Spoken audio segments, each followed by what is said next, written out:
42% shooting, averaging over 32 a game for the postseason, undefeated with him in the starting lineup because he missed game 1 against the Memphis Grizzlies, dropped 50-plus last year a couple of times against the Denver Nuggets in the first round. Donovan Mitchell is D-Wade 2.0. Donovan Mitchell is a closer. Donovan Mitchell is a superstar. Donovan Mitchell is outplaying both Kawhi Leonard and Paul George. Not one or the other, both of them. And the brother's 24. Got a J, got a handle, got an NBA body, is strong, can finish at the basket, can take it to the hole, can create his own shot, can hit free throws. There's nothing that this brother cannot do. In Utah, already, I want to hear about Karl Malone. I want to hear about John Stockton. That's the best player in the history of the Jazz organization right there. I just said it, and I ain't stuttering. Donovan Mitchell is a superstar. This brother is big time. And if he gets in the finals, and the Brooklyn Nets are not fully loaded, and don't get me wrong, I can't dismiss the Clippers, can't dismiss Kawhi and Paul George and what they have the potential to bring. We got to respect that, and Ty Lue knows what he's doing as a coach. Can't dismiss them. But I expect them to beat the Clippers. I expect them to beat Phoenix or Denver. It is going to be Phoenix, in my opinion, in the conference finals. There's a game 7 that would be in Utah. I think Utah goes to the finals, and if the Brooklyn Nets are not fully loaded, I can't summarily dismiss Utah. I think it would take James Harden, Kyrie, and KD to knock off the Utah Jazz. That's how formidable I think they are. I think that this is fascinating. Let me pick up on that thought for a minute there, because I think a lot of NBA fans don't see a ton of Utah for any number of obvious reasons. Yes. He's 6'1". Who, Donovan? Yeah. 4. 6'3", 6'3.5", 6'4". Yeah. He's not 6'1". He's bigger than 6'1". Is he 6'3"? That's a lie. He is not 6'1". Okay, fair enough. Right. I think he's listed smaller, and he kind of looks a little smaller sometimes. I had Mike Fratello on the radio. I'm 6'1". When I was standing next to him, he looked bigger than 6'1". Okay, fair enough. Okay, go Either way, the point of it is this. You think he's ready to be, right now, the best player on an NBA championship team? I think he's already the best player probably in the playoffs right now. Can somebody tell me differently? In the 6 games that Donovan Mitchell played, can we definitively say we've seen somebody better than him? I mean, you could throw KD in the equation because he's been lethal, even though he didn't shoot that well from the field last night. But when I look at Donovan Mitchell, who's stopping him? Listen, he struggled a little bit in the first half of game 1 against Kawhi Leonard and Paul George, with a team that has the Reggie Jacksons, the Patrick Beverleys of the world, and others. This man came out and dropped 32 in the second half. Last night, 10 points in the first 3 minutes of the game. He finishes with 37. He's coming. Everyone knows he's coming. You know he's the number 1 option, and there's absolutely positively nothing you seem to be able to do about it other than twist his ankle. That's about it. There's nothing else that we have seen that has been able to stop Donovan Mitchell. Then when we take that into account, understand the guys around him. Jordan Clarkson comes off the bench, gives you buckets, 24 last night. What does he do? He enables you to spell for Donovan Mitchell so he can get his rest. Royce O'Neal, a big-time perimeter defender. Rudy Gobert, the reigning defensive player of the year right now on the interior. So he has help around him with shooters like Bogdanovich and Ingle and other guys. But in the end, everybody knows when it's time, even though last night there were other people that stepped up and did what they did, because they can do that. When it's time, the Utah Jazz go like this. Here you go. Could you take us there? And that's what he does. And to me, that's what it's all about. When you separate the superstars from everybody else, it's when everyone knows who's going to do something, when they're going to do it, how they're going to do it, and you still can't stop them. That is Donovan Mitchell. Donovan Mitchell is a superstar. He is the real deal. And the only part about it, and I'm getting teary-eyed and emotional right now, because that damn Phil Jackson was running the New York Knicks. I was on New York radio. Go look at the tapes. Nobody was talking about. I said Donovan Mitchell out of Louisville. And I didn't see this in Louisville. I said, Donovan Mitchell, the hell with it. And somehow, Frank Ntilikina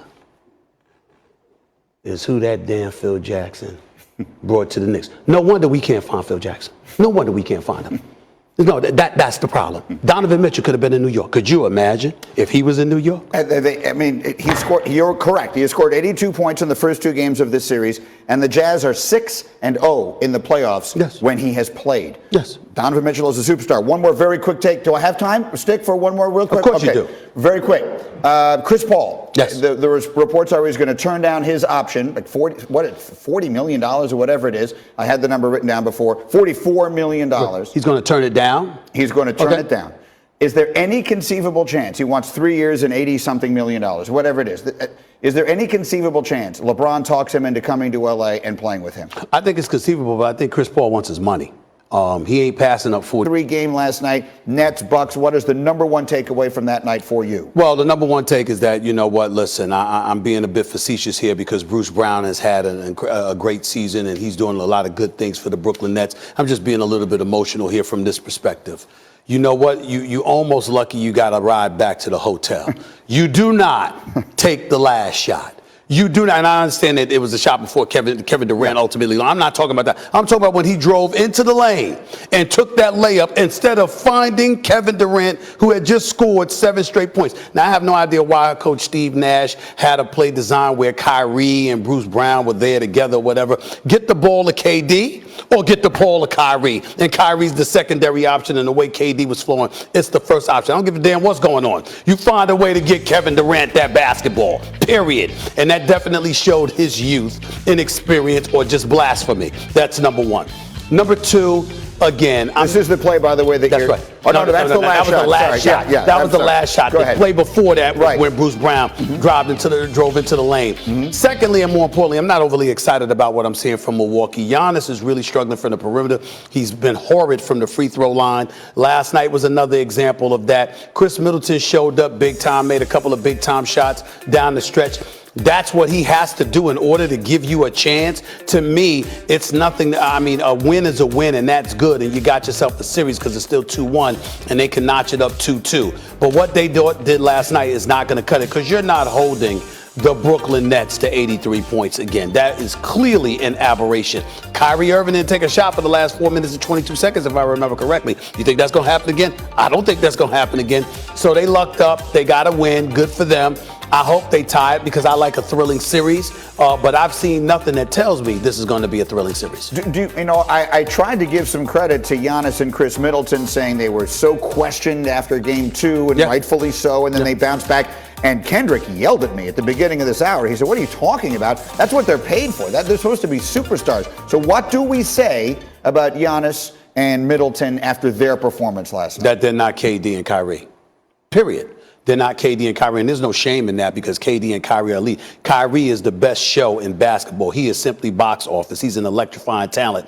In the case of KD, he's the greatest offensive player in the game today and may go down when all is said and done as top 2 all time in history in terms of what he brings to the table on the offensive side of the ball. 6'11" with a 7'6" wingspan, got to handle a mid-range game, a long-range game, hits 85% or better from the free throw line.